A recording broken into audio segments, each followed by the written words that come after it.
Assalamu alaikum wa rahmatullahi wa barakatuh. Peace be upon you, my friends. How are you doing? This is Mr. Samir teaching you English once again. Welcome back. I know I didn't make any videos recently, but this was due to many causes and reasons.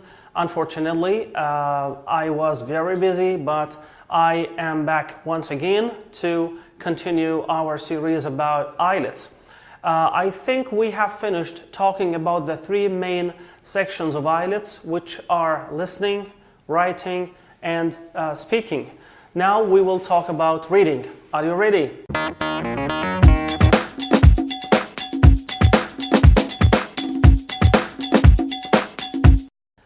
The reading section is so important in IELTS, and you know that the time for this section is about 60 minutes.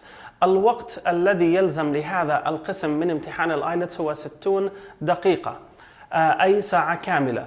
You will read three different academic passages, and generally the passage is about 1 page or 1 page and a half long. سنقرأ 3 قطع أكاديمية في هذا القسم، أو ستواجه أنت في الاختبار 3 قطع أكاديمية، نصوص مختلفة. Usually they are taken from international scientific magazines and newspapers or websites. عادة يكون مأخوذات هذه النصوص من إما جرائد أو مجلات علمية دولية. So you are reading about scientific information. That's why you need a lot of academic words. وقلنا سابقا أنك تحتاج الكثير من الكلمات الأكاديمية، لأنه هذا القسم يحتوي نصوص علمية، فالمصطلحات ستكون علمية بحتة وأيضا موثقة في مختلف نواحي العلوم. So you have to be aware of increasing your academic words. And I mentioned before that there is a website where you can study at least 570 academic words. These words will help you very much in the reading section. إذن سنقرأ 3 قطع أكاديمية كما قلت. طول القطعة الواحدة أو النص الواحد يكون ما بين صفحة أو صفحة ونصف. These reading passages are going to be about different scientific information. Sometimes they are about science, sometimes they are about robots, sometimes about IT, sometimes about technology, sometimes about biology, geography, or even history. So you can face any topic in these reading passages. So you have to have a wide knowledge in general in English language to understand the main ideas in any text. يتكلم عادة الأساتذة والمختصون في موضوع الآيلتس عن مهارات 4 في هذا القسم.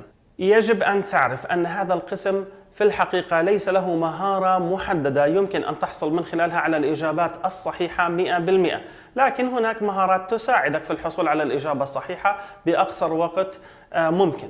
So you have to depend on yourself and depend on your fast reading, let's say, skill to understand the main ideas of this text and to take notes. لأنك ستواجه يعني أسئلة منوعة بعد قراءة كل نص من هذه النصوص. لنتكلم عن المهارات التي يمكن استخدامها في مهارة القراءة. أولاً هناك مهارة تسمى Skimming، وهناك مهارة أخرى تسمى Scanning، وهناك مهارة أخرى Reading in Details، والمهارة الأخيرة is to read the questions first and then you go back to the reading text to find the answers. والمهارة الرابعة أن تقرأ الأسئلة أولاً ثم تذهب وتجد الحلول الصحيحة أو الإجابات من النص مباشرة. Now, if you want to get 6.5 or 7 or more in IELTS, you need to read everything in details. إذا أردت الحصول على 6.5 أو 7 في امتحان الآيلتس في القراءة، يجب أن تقرأ جميع التفاصيل في هذه reading passages أو هذه النصوص.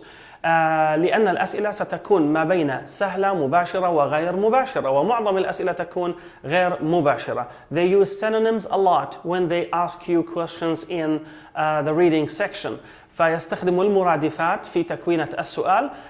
If you remember where you read this main idea of that question, you can go to the right paragraph and find the answer. فإذا تذكرت الفكرة الرئيسية أو السينونيمز اللي هي المرادفات التي استخدموها في السؤال، وتتذكر في حينها الفقرة التي تحدثت عن هذه الفكرة الرئيسية وتجد الجواب الصحيح. يعتقد الكثير أن مهارة السكيمينج والسكانينج هي الحل للحصول على أفضل الإجابات والدرجة العليا في الايلتس، لكن هذا غير صحيح. This is not true.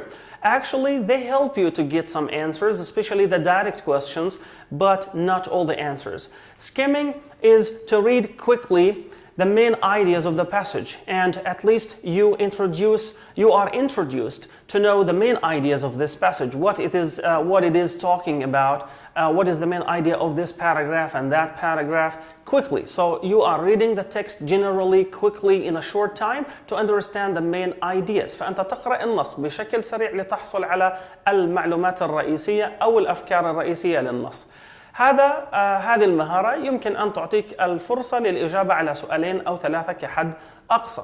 Scanning is the second skill or the second strategy, and it's about when you are looking for a specific word, like a date or a name or a title or something like this.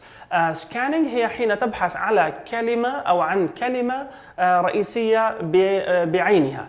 يعني إذا ذكرت مثلا اسم كاتب أو اسم دولة أو سئلت مثلا where للإجابة على مكان معين، أو مثلا ذكروا سنة معينة, you can go and search in the text, make a quick scanning to see where is this year, where is that date, and then you answer.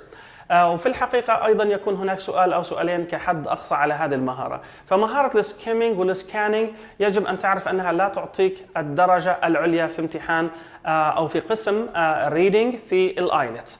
ماذا نفعل إذن؟ You have to read in details once again. And when you read in details, you have to understand the main idea of each paragraph, because you know the text is divided into many paragraphs. النص مقسم إلى عدة فقرات، فيجب أن تعرف الفكرة الرئيسية لكل فقرة. And you can write notes, 1 word, 2 words or 3 words maximum on the margins. فتكتب كلمة أو ثنتين على الهامش لأنك ستقرأ عدة فقرات في هذا النص، فحين تكتب كلمة أو كلمتين أو ثلاثة على الهامش وتذهب إلى الأسئلة تعرف من هذا السؤال أنك يجب أن ترجع إلى هذه الفقرة. And you can do also underlining for the main words. You can do circling also. يمكن أن تضع خط أو تضع دائرة حول الكلمات الرئيسية أيضا في كل فقرة. هذه هي أفضل طريقة للحصول على أفضل الإجابات. Then there is another strategy, which is reading the questions first.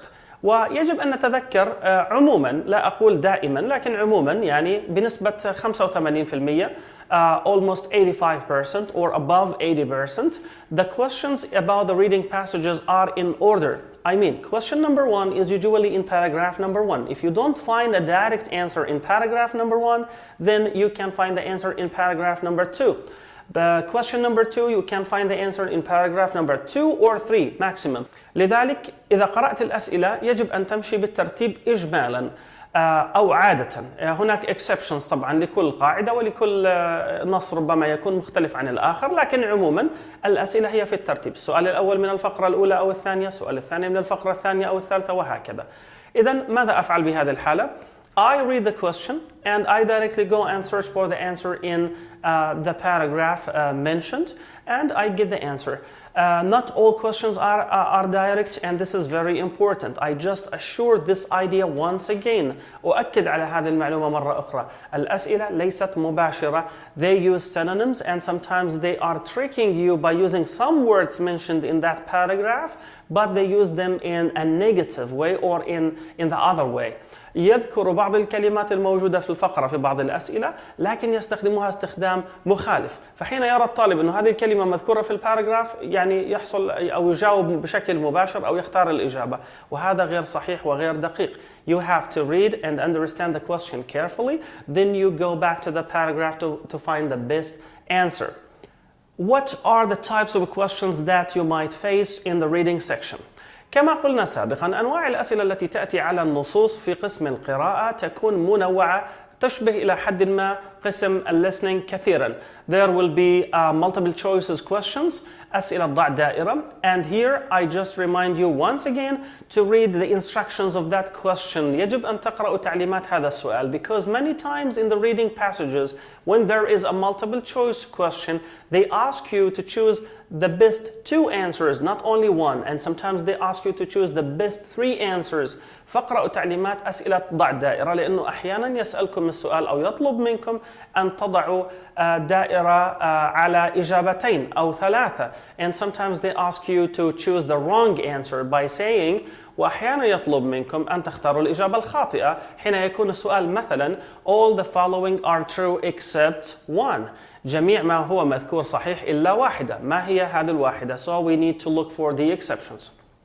نوع آخر من الأسئلة وهو true, false, not given, or true, false, no information. True or false is so clear and direct. They ask you, they give you a sentence. This sentence is taken about an idea from the passage. They discussed it already, and I go back to the text and find if this is accurate, if this is true. I just say it's true. يعني إذا كان مطابق للمعلومة المذكورة في النص فهي صحيحة. If not, يعني أتوا بالنقيض من هذه المعلومة, then it's false. لكن الconfusion أو الإرباك أو التشويش للطالب يحصل بين الخطأ والغير معطى, not given or false. Well, you have to be careful. Sometimes they give you tricky sentences and you think you have an answer for that because you depend on your information and your previous knowledge. أحيانا يعطوك أسئلة أو جمل خداعة إجمالا, فتجعل الطالب يعتمد على معلوماته أو معرفته السابقة حول هذا الموضوع ويفتي فيها بأنه true or false. لكن في الحقيقة لو رجعت للنص لن تجد معلومة عن هذه الفكرة. Another question is the sentence completion or the summary completion. يعطيك جملة وفيها فراغ ويجب أن تملأ الفراغ بالجواب المناسب. Usually you have to come up with the right answers or with the right words from the paragraphs or from the text. And you can't use more than 3 words. The spelling is very important. لا يجب أن تأتي بهذا الفراغ بأكثر من 3 كلمات, والتهجئة يجب أن تكون صحيحة. Remember, you don't have to leave any space empty. Even you are not sure about your answer, you at least try to give a logical answer. لا تترك فراغ, على الأقل أو آخر الحلول أن تأتي بإجابة منطقية تتماشى مع هذه الجملة أو هذا التلخيص. والسؤال الأخير عادة يكون matching وهو التوصيل. يعطيك أحيانا مثلا عناوين للفقرات ويعطيك أرقام للفقرات ويطلب منك توصيل العنوان المناسب مع الفقرة المناسبة, وهذا يعود أيضا على الاستراتيجية التي استخدمناها في قراءة النص. يعني إذا كنت تقرأ بالتفصيل already أنت كنت حاطط مثلا أو مستخدم ملاحظات على الهامش, then you can know what is the main idea of this paragraph and choose the best one. Okay, my friends, I think this season is very important because we started with IELTS, and IELTS is really a necessity these days for school students, those who are in high school, I mean, and for university students. Share this channel and these videos, please, with your friends, and wish you good luck.